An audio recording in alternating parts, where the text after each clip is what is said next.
Meron akong 3 bote na walang laman dito at isang teapot. So gagawin natin, sasalinan natin ng liquid, colored liquid, itong teapot. Ayan, ubusin lang natin yung laman ng container na to.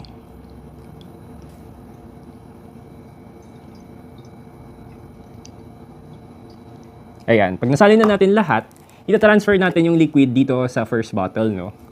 Ito, yan.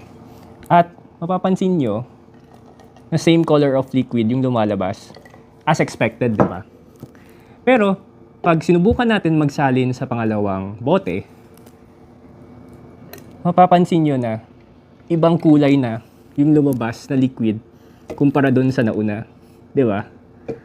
And finally, kapag nagsalin tayo ng liquid dito sa pangatlong bote, mapapansin nyo na ibang kulay uli yung lumabas sa teapot na to.